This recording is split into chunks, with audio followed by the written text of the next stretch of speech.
estudio de Samuel, seguimos con el capítulo 23 y 24. Vamos a ver hoy 2 capítulos y vamos a recordar en dónde nos quedamos la semana pasada. Esa fue la clase trágica en la que Saúl mandó a matar a todos los sacerdotes. Exacto, capítulo 22. Y que David se había escondido en la cueva de Adulam. Entonces, estaba en la cueva de Adulam, que está en esta región central, y cerca de Adulam había un pueblo que se llamaba Keila. Y Keila estaba bajo ataque de los filisteos. La forma en que atacaban, resulta que esta ciudad, Keila, era una ciudad fortificada. Estaba cerca de la frontera con los filisteos, y los filisteos no podían atacar la ciudad en sí, porque era fortificada, no podían hacer nada. Llegaban y se paraban delante del muro, las puertas cerradas, no podían hacer nada, pero sí pudieron atacar de otra forma. Resulta que los filisteos aprovecharon la época de la cosecha, cuando los de Keila, que habían trabajado todo el año sembrando, cultivando, echando agua, hasta que sus cultivos ya estaban listos, ellos iban, lo cortaban su cultivo. Supongo que era trigo porque lo llevaban a la era. En la era, ahí se aventa y se lleva la cascarita, lo que no sirve, se lo lleva el viento y lo demás cae, el grano puro. Entonces, ya habían hecho todo este trabajo, los de Keila, y habían dejado el trigo en las eras. Pero las eras estaban en el campo, estaban fuera. Entonces, cuando venían los filisteos, los de Keila se iban a refugiar a su ciudad, cerraban las puertas, dice doble puerta con cerrojo. Entonces estaban protegidos ellos, pero sus cultivos quedaron vulnerables. Entonces, los filisteos simplemente llegaban a aprovecharse de lo que trabajaron. ¿Saben a qué se me hizo esto? Es como cuando uno ha trabajado todo el tiempo, voy a ir al banco a cambiar el cheque, y sale uno y después, bye, se lo roban, ¿verdad? Ahí va todo un año de trabajo, 6 meses de trabajo, todo un proyecto, algo así. Imagínense qué frustrante para los de Keila. Entonces, ellos pidieron auxilio. Saúl no llegó, pero había alguien que estaba cerca. Eso es lo que les acabo de decir. ¿Quién estaba cerca en la cueva de Adulam? David. Entonces, pidieron auxilio a David. Por favor, ven a rescatarnos. Y David le llegó esta petición, o la preocupación, ¿verdad? Dijeron, ¿podrías ayudar a los de Keila? Y recuérdense que él ya era un guerrero. Él ya era un guerrero que había peleado muchas veces por Israel. Entonces, él estaba así, solo ganas de ir a pelear. Sí, yo quiero defender a los israelitas. Pero si salía, se exponía a que lo encontraran.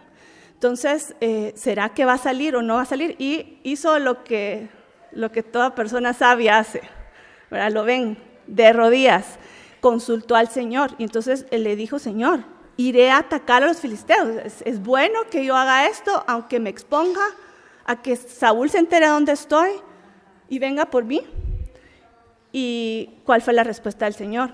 Dijo, ve y ataca a los filisteos y libra a Keila. Entonces ya tiene la luz verde del Señor para poder ir a pelear en contra de los filisteos y a defender a los de Keila. Entonces él recibió esta respuesta del Señor personal, pero vamos a ver cómo reaccionaron los guerreros de él, porque reaccionaron diferente a David, y está en el versículo 3 del capítulo 23, y dice, los que estaban con David le dijeron, he aquí nosotros aquí en Judá estamos con miedo, ¿cuánto más si fuéramos a Keila contra el ejército de los filisteos? ¿Qué tienen ellos entonces?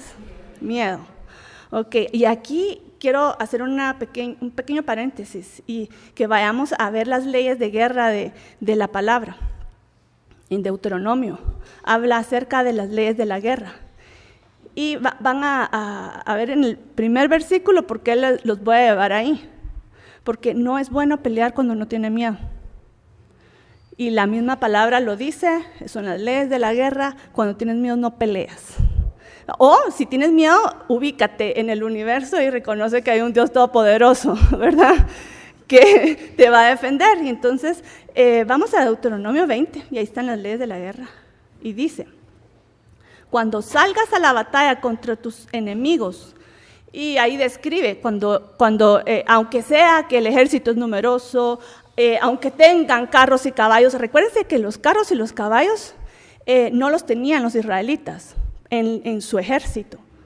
Ellos no tenían carros, eran los que llevaban a los generales, a los reyes a pelear. Ellos no tenían eso. Caballos tampoco tenían.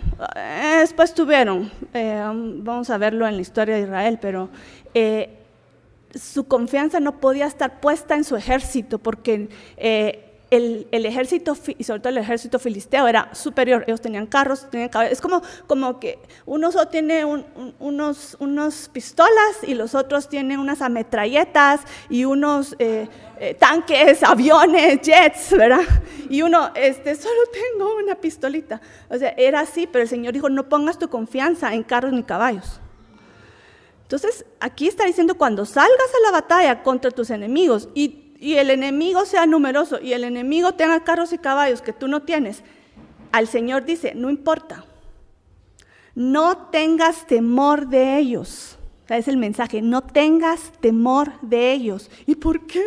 Sí, mire, porque Jehová, tu Dios, está contigo. O sea, la fuerza y la victoria no va a venir de las armas que uno tenga, sino del que el Señor está con uno. No estoy con espada ni con ejército, más con tu Santo Espíritu, exactamente. Entonces vamos a seguir viendo lo de las leyes de guerra, porque hay otra mención del temor un poquito más adelante, pero quiero que veamos algo muy interesante.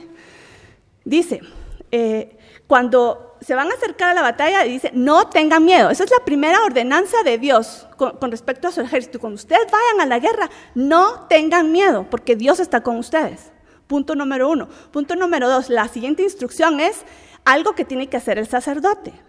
Entonces dice: cuando os acerquéis a la batalla, el sacerdote dirá al pueblo, y este es el mensaje: oye Israel, hoy os acercáis a la batalla con vuestros enemigos.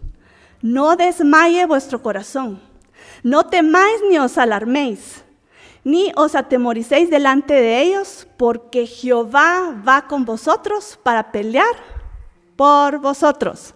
¿Cuál es el mensaje entonces, en resumen, que les va a dar el sacerdote al pueblo de Dios? Es el ánimo, esas son las armas espirituales. Unos van a pelear físicamente, pero viene el sacerdote y le está diciendo: les voy a dar un arma que es más poderosa que los rifles, que los caballos, que los carros, que los jets, que las ametralletas, que los tanques. Más poderosa, la fe en Dios. No tengan miedo, porque el Señor está con ustedes. Es el mensaje del sacerdote, hermoso, ¿verdad?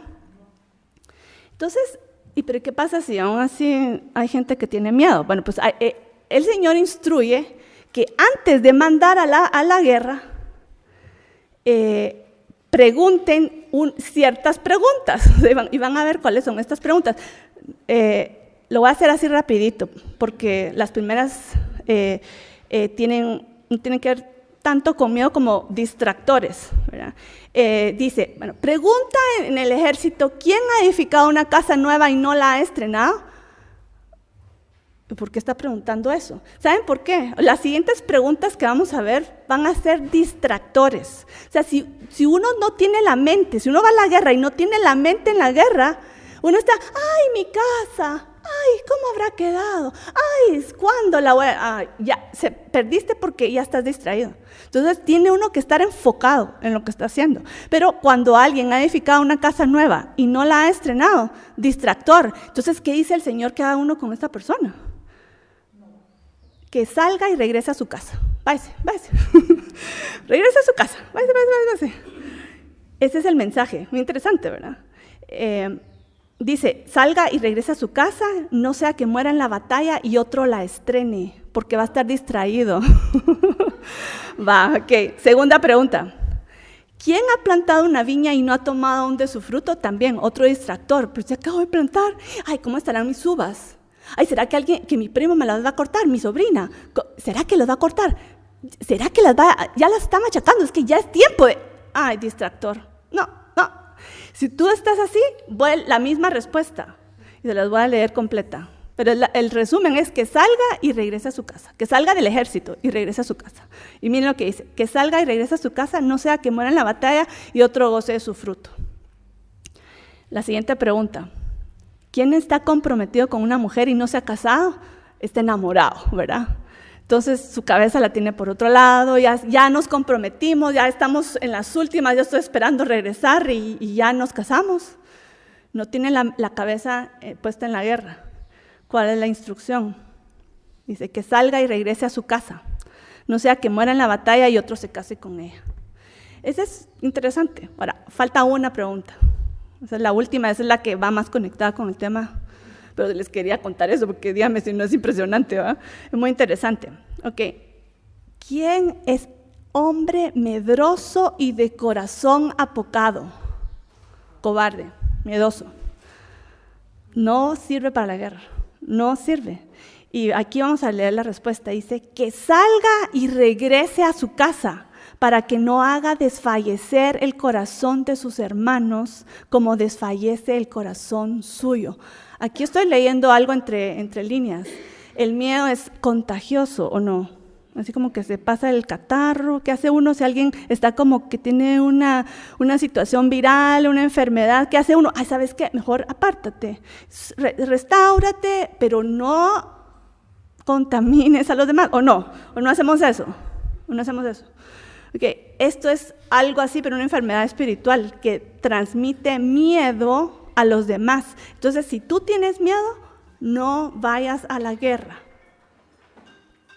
Entonces, imagínense cómo estaba David, porque David recibió la bandera blanca, ya pasa. El semáforo en verde está, ve a la guerra con los filisteos, ya había dado la autorización. Y va con sus guerreros, vamos a Keila a defender, el Señor me dijo que sí. Tenemos miedo. Entonces, ¿qué dice la palabra? ¿Qué tiene que hacer uno? No vayas a la guerra. Pero David dijo, ¿qué vamos a hacer? ¿Qué vamos a hacer? Entonces, dijo, esta gente tiene miedo, no sabe, y es cierto, yo me puedo equivocar, o no nos podemos equivocar cuando oímos a Dios y creo que Dios me dijo, y tal vez no me dijo nada, ¿verdad? O sea, eso es la realidad. Él creía que sí le había hablado Dios, pero bueno, busquemos confirmación, ¿ok?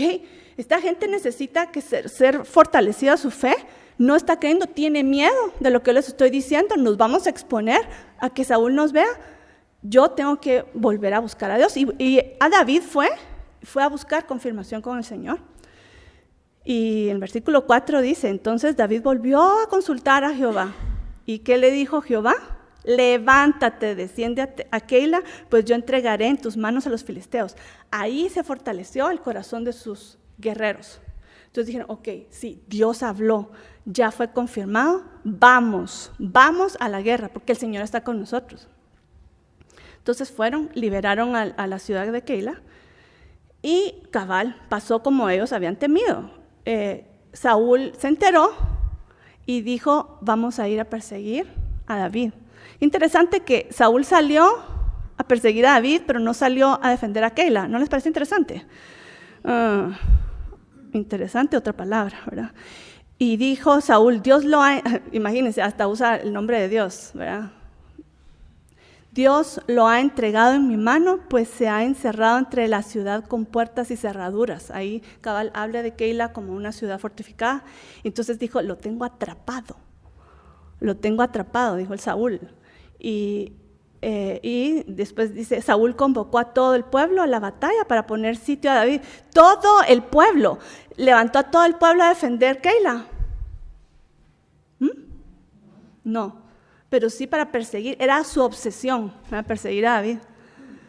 Entonces se levantó Saúl a perseguir a David, pero en eso vamos a ver que el Señor había dicho a David que fuera, y Él lo va a proteger, ¿verdad? Y entonces eso es lo que él ya se vio en esa situación, y antes de que llegara Saúl, ¿Qué acaba de hacer David? David acaba de defender a este pueblo, Keila. Lo lógico humanamente es confiar, Keila me va a defender a mí porque yo los defendí a ellos. ¿O no es lógico pensar en eso? Sí. Es lógico. Pero dijo, en Dios confío, en el hombre no tanto. Ok, Señor. Entonces fue a consultar. Pero para este momento, yo no sé, nos pasa a todos, creo yo, que dudamos de si estamos escuchando la voz de Dios, ¿será, no será? Necesito confirmación. Y vamos a leer el versículo 9, dice: Mas entendiendo David que Saúl lidiaba el mal contra él, dijo a Abiatar el sacerdote. Y aquí le va a pedir un favor, va a pedir asistencia espiritual. Aquí necesito revelación, pero a un nivel que tal vez yo creo que no puedo escuchar. ¿No les ha pasado a ustedes que están tan turbados emocionalmente en algo que quieren pedir al Señor y no pueden escuchar? O sea, es como, sí, no, sí. Ay, es como que se turba la mente y uno no escucha. Y dice, pero por favor, alguien más ayuden porque yo no puedo escuchar si sí o si no. ¿Les ha pasado? Sí, ¿verdad? A todos. Okay. Entonces, estaba David en esa situación por lo que vamos a ver a continuación, porque dice, por favor, Abiatar, necesito tu ayuda. ¿Y qué hace Abiatar? Abiatar trae el efod. Les voy a mostrar una imagen del efod. El efod es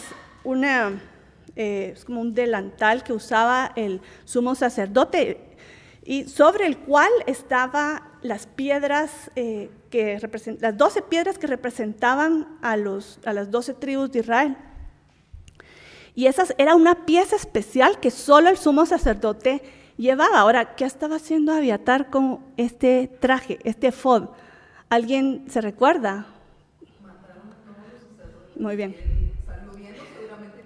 Exactamente. El sumo sacerdote en ese tiempo fue Ahimelech, que lo vimos, vimos que lo mataron. Él usaba eso. Y evidentemente se lo pasó el hijo, o el hijo lo pasó recogiendo, porque vimos que el único que sobrevivió de Nob fue Abiatar, el único que sobrevivió de ese ataque, y él se lo llevó. Entonces él está en línea directa de descendencia de Aarón y los sacerdotes para ser sumo sacerdote, y él lo tenía. Okay, entonces, ¿pero qué tiene que ver esto con? Van a ver por qué tiene que ver.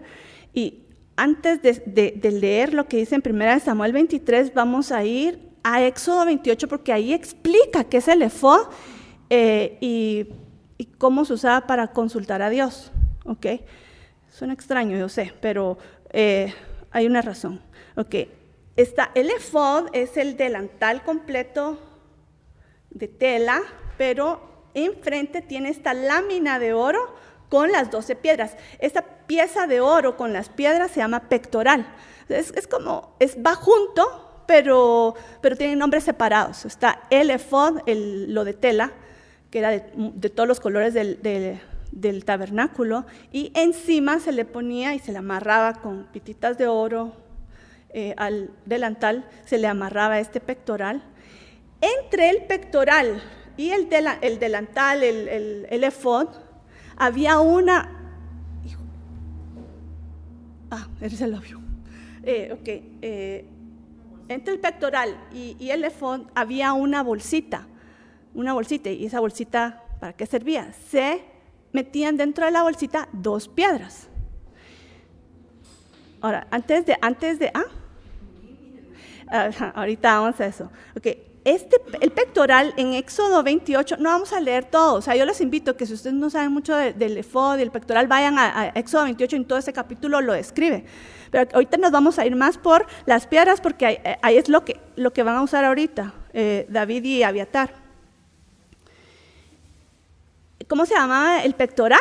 Aquí se llama pectoral, la pieza de oro con las piedras, pero la llama...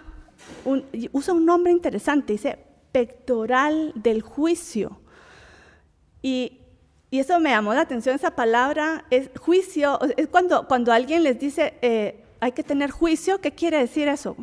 ¿Qué quiere decir esa frase? Hay que tener juicio, hay que usar la cabeza, o sea, hay que pensar y meditar, ¿verdad? Y eso es lo que, o sea, el Señor nos da la palabra con sus principios para que nosotros podamos tomar decisiones normales. O sea, no tengo que, ¿voy a matar o no voy a matar? Ya sabemos que no. Aunque las civilizaciones antiguas no sabían si era bueno o malo, depende, ¿será que me conviene o no me conviene? Pero nosotros sabemos que eso es malo. O sea, hay cosas que tenemos que usar el juicio. Y el juicio que nos da la palabra de Dios, la verdad, los principios. ¿Ya? Entonces, pero hay momentos en que las preguntas que tenemos van más allá de nuestro juicio, que no van más allá de nuestra razón, porque hemos hablado de nuestra cabeza y la limitación que tenemos, ¿verdad? Entonces, ¿qué hacemos en un momento en que las decisiones van más allá del juicio? ¿Verdad? Y el pectoral va a servir para tomar ciertas decisiones y óigame bien, o sea, no se trata de, ay Señor, entonces voy a ir a consultar con el Urim y el Tumim, las piedrecitas para ver si me quedo con este trabajo o con aquel, o compro este carro o el otro, o helado de chocolate de vainilla, o sea, por favor, no es de eso que se trata, son decisiones trascendentales, espirituales, no es juego, eso no es juguete, esto es para preguntas, o sea, de otro nivel, y tiene que estar involucrado el sacerdote, y el sacerdote sabe cuándo hacer estas preguntas. Le vienen con que, ay, mire, consúlteme, ¿qué trabajo? Use su juicio, no el pectoral del juicio. Use su juicio. O sea, muchas decisiones las podemos tomar con juicio. Ahora, lo que pasa con la humanidad, eso tenemos que entenderlo bien. Es muy cómodo que alguien me diga, ¿verdad? No usar la cabeza, no estudiar la palabra, no ir aprendiendo los principios de Dios, no entender cómo son las leyes del universo. O sea, tenemos que hacer ese ejercicio, esa es nuestra responsabilidad. En lo que es racional, tenemos que entenderlo. No acomodarnos a que, ay, a ver, cómo, eso lo hace la gente pagana. Vayamos al adivino que nos diga con cuál trabajo. ¿Esa es la forma de operar en el reino de Dios? No, es usar el juicio en base a los principios de Dios. Pero ¿qué pasa con esas preguntas que van más allá? Y sobre todo si se trata de preguntas del reino, porque David va a ser el rey de Israel. O sea, era una cuestión de vida y de muerte y era una cuestión de reino. Entonces, David preguntó a Abiatar, ¿podemos consultarle a Dios? Está turbada mi mente, no sé. Y entonces van a usar esta. Solo vamos a leer aquí en Éxodo 28:30 lo que dice acerca de estas piedras. Y dice, pondrás en el pectoral del juicio Urim y Tumim, y llevará siempre a Aarón el juicio de los hijos de Israel sobre su corazón delante de Jehová. ¿Y qué quiere decir? Urim es literalmente luces. Me gusta esa palabra, dar luz al asunto, ¿verdad? Traer luz a algo, al asunto que se quiere aclarar. Y Tumim, purezas. Esos son los nombres, ¿verdad? Es lo que significan. Ahora, aquí entonces vayamos ya regresando a Samuel y vamos a ver cómo van a usar esto. Y en el versículo 10 dice, van a preguntarle al Señor. O sea, David mandó a llamar a Abiatar trajo el efod y van a consultar al Señor. Ahora, miren cuál va a ser la pregunta. Dice, Jehová Dios de Israel, tu siervo tiene entendido que Saúl trata de venir contra Keila a destruir la ciudad por causa mía. Mira, imagínense, no solo estaba viendo por su propio pellejo, sino que estaba preocupado también por los de Keila. Saúl se va a vengar, no solo de mí, se va a vengar del pueblo si ese pueblo me defiende. Entonces la pregunta es, Señor, ¿me entregarán los vecinos de Keila en sus manos aunque los acabo de defender? ¿Descenderá Saúl como ha oído tu siervo? O sea, ya le habían llegado los rumores. Saúl ya está llamando a la gente. ¿Va a hacer eso Saúl? Y Jehová dijo, sí, descenderá. Ok. Tengo otra pregunta. Dice David, dice, ¿me entregarán los vecinos de Keila a mí y a mis hombres en manos de salud? Esa es la otra pregunta. Porque una cosa es que, ¿va a venir Saúl? Sí va a venir. Y los vecinos, yo estoy aquí con los vecinos, ¿me van a entregar a ellos aunque los acabo de defender? ¿Me van a entregar? Buena pregunta, ¿verdad? Porque si se queda dentro de la ciudad está cerrada con llave y adivinen, está atrapado. Y eso era lo que con lo que contaba Saúl. Entonces necesitaba, ahora ya entendemos por qué estaba tan turbada la mente, o sea, ahí sin qué juicio ni qué nada, esto está difícil. ¿Y qué fue la respuesta? Y Jehová respondió, os entregarán. No les da lástima leer esto. Qué tristeza. Prepárense para la humanidad. Así son los hombres, somos seres humanos. Triste. ¿Pasa o no pasa? Sí, pasa. Ok. Entonces, ya entiendo, ya estoy informado, tengo que tomar una decisión. Y, ¿qué hizo David? Salió huyendo. O sea, y salió huyendo antes de que cerraran las puertas, salió huyendo antes de que siquiera el corazón de Keila tuviera que tomar esa decisión. Probablemente estaban, ¿qué vamos a hacer? Entre David y el rey Saúl, ellos están también en un aprieto, porque estaban como, queremos quedar bien con David, que nos acaba de defender, pero el Saúl ya viene y nos va a matar, y acaba de matar a los sacerdotes. Si mató a los sacerdotes, a nosotros triplemente. No. Entonces, ellos están también en un aprieto. No los vamos a justificar tampoco, pero están en un aprieto. Entonces, ¿qué hizo David? De Adulam fue a Keila, y de Keila salió huyendo hacia un área que se llama Zif. La Biblia lo describe como un desierto. Ahora, un desierto, tal vez nosotros no tenemos desierto aquí en Guatemala, pero cuando pensamos en desierto, ¿cómo piensan ustedes? Tal vez el Sahara, las dunas, ¿verdad? ¿Cómo? Sin nada de vegetación. Bueno, eso sigue válido, pero el desierto de Zif y el del sur de Judea es diferente. No es dunas como en el Sahara, sino que son montañas. Es árido, sí es árido, pero es montañoso.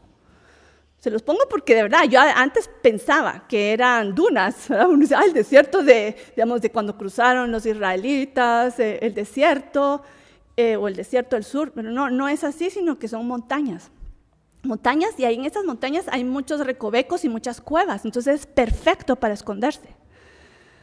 Entonces ahí se escondió David y con su gente, con su ejército, y ahorita ya son 600 personas, ya no eran 400, hablamos de 400 la clase pasada, ya ahora eran 600 que se habían unido a él, y todas salieron huyendo con él, a esconderse, a donde encontraran refugio, en el desierto. Pero en el desierto uno dice, ahí no hay nada. Sí, hay algo, o sea, hay gente que vive ahí, ¿verdad? Hay gente nómada, hay gente que tiene sus cabritas, yo no sé qué hacen ahí, pero ahí están. Y estos sifeos, o habitantes del desierto de Sif, traicionaron a David.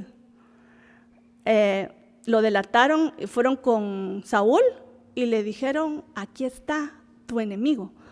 Ven y nosotros conocemos el desierto de Sif y te lo entregamos. Porque ya sabemos por dónde anda, en qué región, y si vienes con nosotros, te lo entregamos y lo buscamos y te hacemos la situación fácil. Fueron con Saúl, regresaron, pero ya cuando regresaron, David ya se enteró que los de Sif lo habían traicionado y salió corriendo otra vez. Imagínense qué vida tremenda, ¿verdad? Se fue a otro lugar que se llama Oresh, y allí es interesante lo que pasa acá, porque recibe una visita especial. Esa visita especial no es Saúl, que conste, porque está huyendo sino que su hijo, Jonatán, lo llega a visitar ahí. Ahora es interesante, porque Jonatán sabía dónde encontrar a David y no lo encontró Saúl. No nos dice la Biblia por qué, vamos a decir, tal vez Dios lo guió, o tal vez le mandó gente que le informó, o no sabemos cómo fue la situación, pero Jonatán encontró a David, y vamos a ver la conversación que tuvieron en ese momento. Jonatán haber estado partido por ver todo este odio de su papá, la persecución de David, su mejor amigo. Y él también, Jonatán, estaba separado de su padre en cierta forma, no físicamente, sino que estaba decepcionado, no quería participar en estas esta persecución. Pero miren lo que dice la Biblia que fue a hacer Jonatán en beneficio de David. Dice, fue y fortaleció su mano en Dios. Imagino que David haber estado decepcionado, como, ¿pero qué está pasando conmigo? Yo no pedí esto. ¿Por qué me está pasando esto? El rey me está persiguiendo, no va a dejar de perseguirme hasta que muera. Y fue Jonatán a animarlo, decirle, tranquilo, tú tienes una misión. Y miren lo que le dice, le dijo, no temas, pues no te hallará la mano de Saúl. ¿Por qué sabía eso? Porque Jonatán sabía la promesa de Dios y él confiaba en esa promesa. Si Dios lo dijo, tú vas a hacer. Y es más, le dijo otra cosa. Tú reinarás sobre Israel y yo seré segundo después de ti. O sea, no tienes por qué preocuparte de mí. Yo no me he olvidado del pacto y yo no me he olvidado de la promesa que Dios te hizo, el llamado que Dios tiene para tu vida. Tú vas a ser rey, no te olvides. Y esa es la forma en que Jonatán llegó a fortalecer a David, recordándole el llamado de Dios, recordándole la promesa de Dios. Dijo, no temas, pues no te hará Saúl, tú reinarás sobre Israel y yo seré segundo después de ti. Y vamos a ver que esto se va a cumplir. Y oigan, esto último que dice Jonatán me llamó mucho la atención, porque él le está diciendo, sí, yo creo en tu llamado. Y es más, mi padre lo sabe. ¿Qué? Ya lo sabe. Él sabe que fuiste ungido, él sabe que tú vas a ser el rey, el próximo rey, pero no lo quiere aceptar. O sea, que el rey lo sabe. El rey sabe que Jonatán va a apoyar a David. Él sabe que David va a ser el próximo rey. Él sabe todo. No te preocupes. Sí, me preocupo, pero bueno. ¿Y qué pasó? David siguió huyendo y resulta que puede ser, no lo dice la Biblia, pero bueno, yo me imaginé, como Jonatán no llegó solo, sino llegó con una escolta. Una escolta es visible. Entonces es probable que gente se haya dado cuenta, Jonatán está ahí, Jonatán es amigo de David, por aquí está David. Entonces se enteraron rápidamente que David estaba ahí. Entonces, ¿qué hizo David? Adivinen. Siguió huyendo. Siguió corriendo y de Zif, de este otro lugar, regresó y se fue a Maón. En Maón es, lo que es peculiar de ese lugar es que hay un monte alto y ahí en un lado estaba escondido David. Entonces llegó Saúl y lo que comenzó a hacer David venía por un lado Saúl y él iba al otro lado. Se movía y el otro se movía, así. Entonces comenzaron a jugar la vuelta. Entonces, Saúl perseguía a David por un lado de la montaña y David se iba por el otro. Después otra vez, siguió por el otro lado y salió huyendo, así. Estaban así como el carrusel, ¿verdad? Dando vueltas y vueltas y vueltas. Y cuando llegó un momento en que ya estaban por atrapar a David, Dios lo salvó. Le llegó la noticia a Saúl: los filisteos atacaron tu casa, tu palacio, tu reino. Se entraron los ladrones a tu casa. Se entraron. Corre. Y así como, bueno, se tuvo que ir. Y David logró huir y de Maón se fue a En-Gedi. Y quiero hablar un poquito de En-Gedi, es un lugar hermosísimo, pero es muy peculiar y quería compartirles. En-Gedi queda a la par del Mar Muerto. El Mar Muerto es un lugar hermoso, hermosísimo. La primera vez que fui No me esperaba, eso es interesante porque no me esperaba que me gustara tanto. Aquí vivimos el país de la eterna primavera, muy verde. Entonces yo decía, ¿será que me va a gustar el desierto? O sea, más dicho, yo pensaba que no, ¿verdad? Pero es fascinante, o sea, es una cosa hermosa y el Mar Muerto es ver como el agua del Caribe, que uno dice, qué belleza, ese turquesa, esos colores lindos. Entonces, a mí me llamó mucho la atención porque yo tenía la imagen, imagínense, Mar Muerto. O sea, eso no puede ser bonito, ¿verdad? Pensaría uno, ¿verdad? No sé, me rompí paradigmas mentales de esa visita porque dije, no puede ser algo bonito. Y cuando lo vi, ¡qué hermoso! Pero a la vez, bueno, no voy a entrar en detalles de todo lo que pensé, pero, o sea, me fascinó, era un lugar fascinante, pero sin embargo, se llama Muerto por una razón. O sea, no vamos a tapar, o sea, la belleza no va a cubrir la realidad del lugar. La realidad del lugar es que esa agua linda llega a David y no va a poder tomarla. ¿Por qué? Porque está cargada de sal al punto que ustedes saben, ¿verdad? Que uno flota en ese lugar, en esas aguas uno flota. No es potable, es bella, pero no es potable.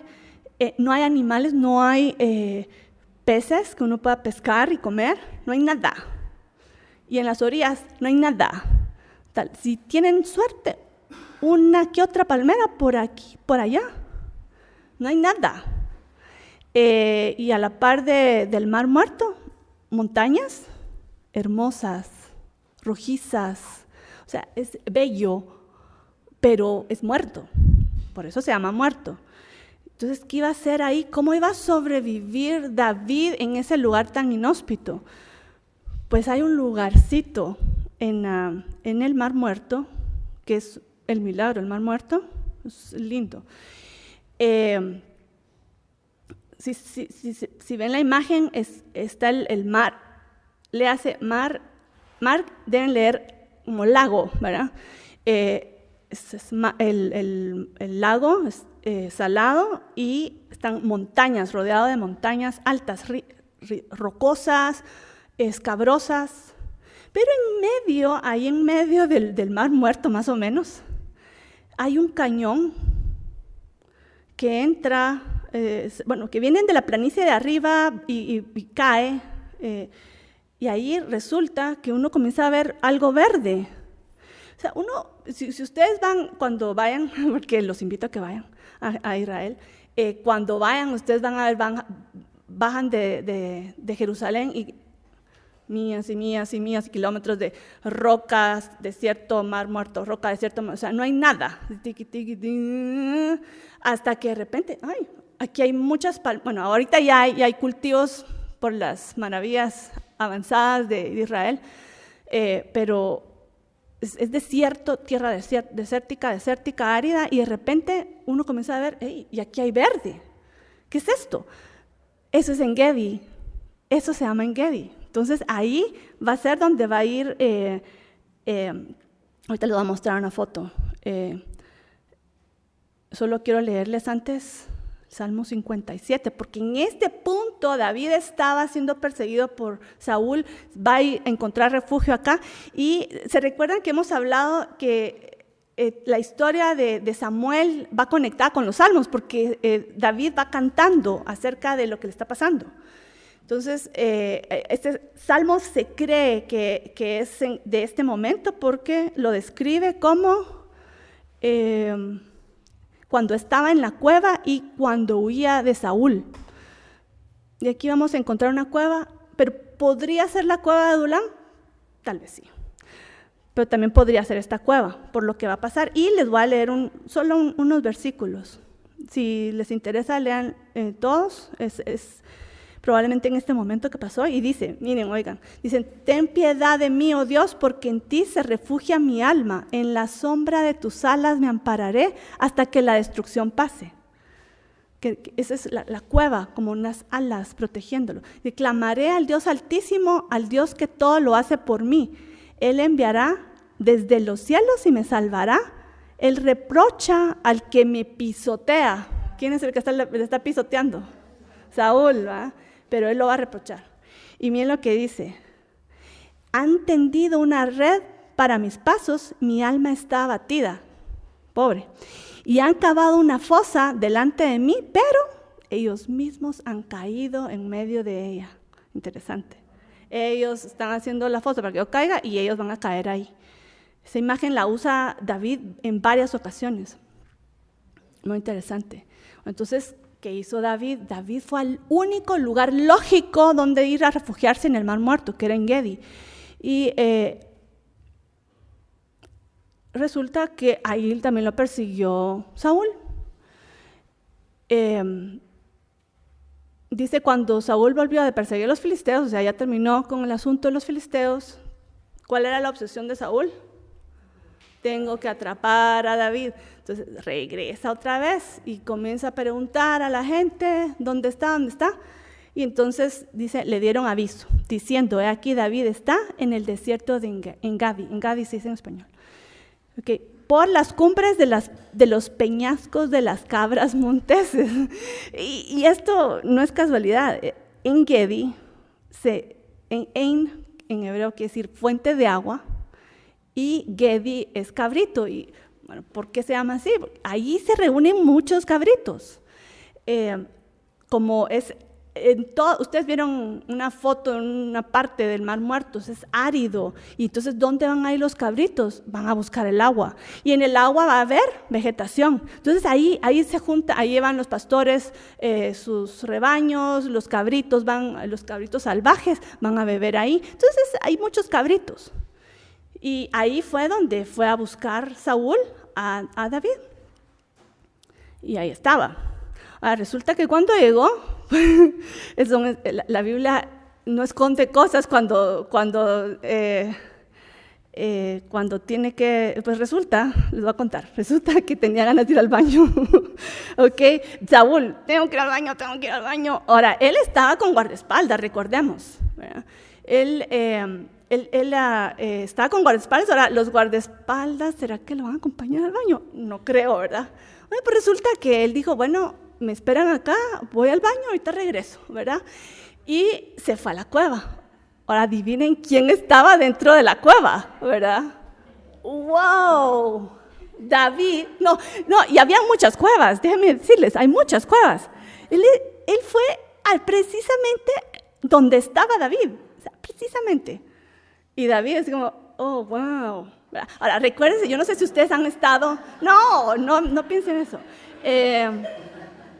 No, pero si ustedes han estado en un lugar donde hay mucha luz, están afuera y entran al lugar donde está muy oscuro, no se mira nada. Pero si uno permanece por mucho tiempo adentro, los ojos se acostumbran a la oscuridad. Bueno, sí, todos sabemos, ¿verdad? Ok, sí. Ok, todos sabemos eso. Ok, entonces eso fue lo que pasó. Saúl entró y él así como, bueno, un lugarcito donde, ¿verdad? Y ahí voy a hacer lo que tengo que hacer. Y David y sus cercanos, ay, Dios nos trajo a Saúl y ahorita está sin guardaespaldas, porque venía a hacer algo, ¿verdad? Entonces, algo privado, entonces no puede ser. Y los compañeros le dijeron, Dios te está dando a Saúl en una bandeja de plata, te lo está entregando. Completamente te lo entregó. Esa es la promesa que Dios te ha dicho, que tú vas a ser libre de Saúl. Ahorita es la oportunidad de hacer algo, ¿verdad? De deshacerte de él. Entonces, agarró David su espada. Ahora, la pregunta es la siguiente.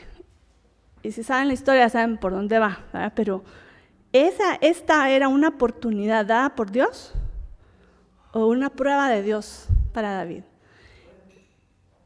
Y eso es algo que tenemos que entender para la vida, porque no toda puerta que se abre debemos de cruzar. Se abren muchas puertas, pero ¿cuál es la puerta que tenemos que entrar? No, y miren, Dios al principio, una observación, o sea, algo que he observado en la vida cristiana, muchas personas, El Señor no va a poner, por lo general Dios cierra puertas y abre puertas cuando una persona creyente es principiante. Vemos como que cada comenzar a conocer al Señor, no lo pone en pruebas tan fuertes, ¿verdad? Como de decidir si una puerta conviene, sino que más cierra puertas y las abre. Es como que cuando uno hace con los niños. Unos chiquitos no tienen mucho criterio, ¿verdad? El criterio es yo quiero, no me gusta, no me gusta. Es el criterio, ¿verdad? Entonces, los papás cierran y abren las puertas, ¿verdad? No te estoy preguntando. Pero conforme van madurando, ya los jóvenes tienen que comenzar a usar el juicio. Hablando del juicio, ¿se recuerdan? Entonces, ya cuando uno está listo, el Señor pone esas pruebas. Y te voy a abrir puertas, pero no todas las puertas que se abren convienen. Les voy a dar un ejemplo personal. El Señor me había dicho, no quiero que sigas estudiando en la universidad, porque eso era muy importante para mí. Entonces, no, ¿verdad? Me había dicho que no. Y en una ocasión vinieron y me ofrecieron una beca. Yo así, oh, wow, ¿verdad? Y hasta me pusieron en una posición de que, o sea, estaba visitando una iglesia en Estados Unidos y yo traduje para un grupo de guatemaltecos que había llegado ahí y estaba traduciendo y en eso llegó un representante de la universidad a esa iglesia y delante de todos, él dijo, el Señor dice que tú tienes que ir a la universidad. Y yo me quedé, ¡ala! ¡Wow! Porque yo sabía que no, ¿verdad? Pero el punto es que se estaba abriendo esa puerta. Y esa puerta me gustaba, ¿verdad? Me gustaba mucho. Pero yo sabía que tenía que decidir. Voy a entrar por esa puerta que se me está abriendo, bandeja de plata, o voy a seguir a Dios. ¿Con quién quiero quedar bien? O sea, no. Solo sonreí. Ay, gracias por su buena intención, ¿verdad? Gracias, dije, por supuesto que no, ¿verdad? Pero ese es un ejemplo, ¿verdad? Esos pasan muchos, pero el Señor nos pone en posiciones en que hay puertas abiertas que no son para nosotros cruzar, o que Dios nos está invitando. Y esto era el caso que David está viviendo ahorita. Tiene la oportunidad de matarlo, y fíjense que hasta ahorita que lo estudié más a fondo, no me puse a pensar las consecuencias que hubiera tenido si David hubiera aprovechado esa oportunidad y hubiera cruzado esa puerta, que era la salida fácil, la deseable, pero no era la que convenía. Y eso va a traer, yo creo que lo vamos a ver conforme vayamos avanzando en la historia, lo vamos a volver a conectar y vamos a decir, esto que tomó la decisión, eso va a tener consecuencias en el futuro. Y pasan muchos años. No sé si me adelanto, pero bueno, mejor no. Ok, entonces, o se los digo, no sé. Ay, ya me dio calor. Ok. Voy a leer esto y se los voy a explicar. Ok, está en 24, ya vamos por el capítulo 24. Dice, lo que hizo David, entonces fue con su espada y en lugar de matarlo, que era lo que esperaban sus amigos, solo le cortó el manto. El manto, lo más probable, recordemos que el manto era el manto del rey. Hemos hablado de eso cuando Jonatán le puso el manto a David, reconociendo que él era el rey, que no era Jonatán, yo no soy el rey, sino que eres tú, David, y le puso su manto de príncipe, de heredero. Okay, eso es lo que representa, es la autoridad. Entonces, bueno, solo hagamos un poquito de imagen. Saúl va al baño, yo creo que se va a quitar su manto, ¿verdad? Se lo va a quitar, lo va a poner por ahí para no mancharlo, y en eso fue cuando David aprovechó a cortar una esquina del manto de Saúl, y entonces lo cortó y regresó con sus amigos. Y sus amigos le dijeron, ¿qué hiciste? O sea, ¿por qué no mataste a Saúl? Si ahí lo tenías, Dios te lo entregó, está la puerta abierta. ¿Qué te pasó? Entonces, miren lo que dice David. Dice, Jehová me guarde de hacer tal cosa contra mi Señor, el ungido de Dios, que yo extienda mi mano contra él, porque él es el ungido de Jehová. Y aquí me llamó la atención porque en la historia lo describe de tal forma que uno mira como que David iba con toda la intención de hacerlo, y cuando cortó, o sea, por lo menos tuvo el juicio de no matarlo, pero cortó el manto. Cuando cortó el manto, él se dio cuenta que había hecho algo grave. Pero grave hubiera sido que lo mataran. Pero también él dijo, yo hice mal con esto, porque lo que él representó era, yo te voy a cortar el reino.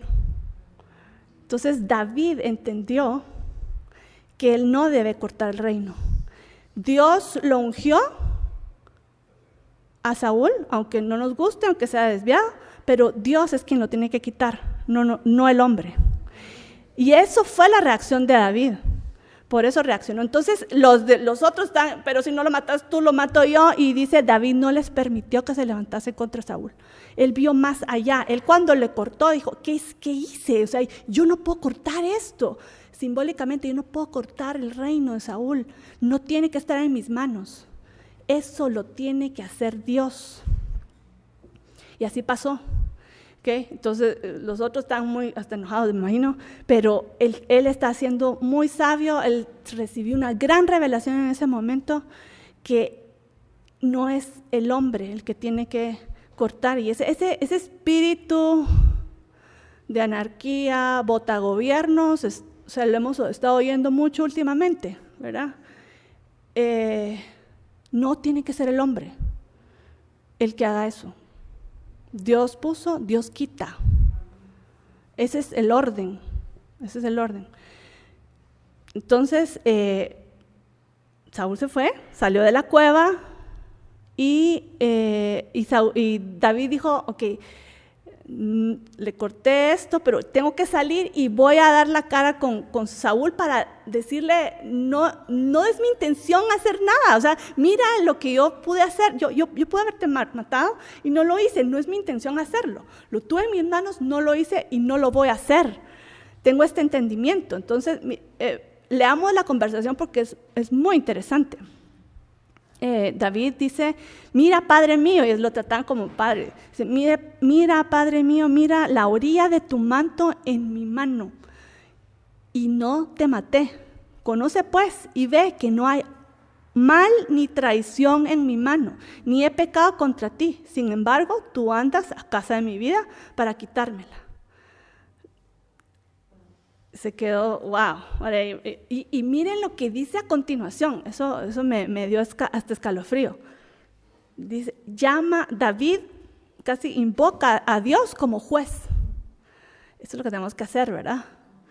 Los jueces humanos fallan, Dios no va a fallar. Dice, juzgue Jehová entre tú y yo, y véngueme de ti Jehová.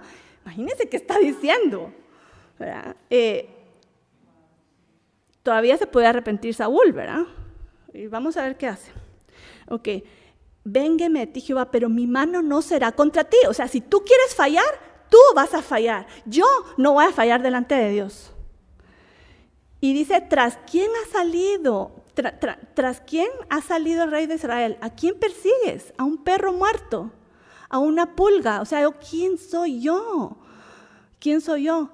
Jehová pues será juez, y él juzgará entre tú y yo. Él vea y sustente mi causa y me defienda de tu mano. Y hasta este momento lo ha defendido el Señor. Y él pone, si mi causa la pongo en las manos de Dios, tú me vas a defender, tú vas a ser Jehová el que... pero imagínense decírselo, él lo entendía, David lo entendía, que Dios era su juez, pero lo tenía también que oír Saúl. Tú estás en manos de Dios, Dios te va a juzgar, todavía estás a tiempo de arrepentirte. Y miren, Saúl se quedó de una pieza impresionado con lo que había pasado y miren, Saúl lloró, o sea, sí fue movido por esto que pasó y dijo, miren lo que dice, más justo eres tú que yo, que me has pagado con bien, habiéndote yo pagado con mal. Lo reconoció. Jehová te pague con bien. Tremendo, ¿verdad? Y miren lo que declara Saúl, aquí al final del capítulo. Tremendo, tremendo. Yo entiendo que tú has de reinar y que el reino de Israel ha de ser en tu mano firme y estable. Lo sabía y se lo confesó a David.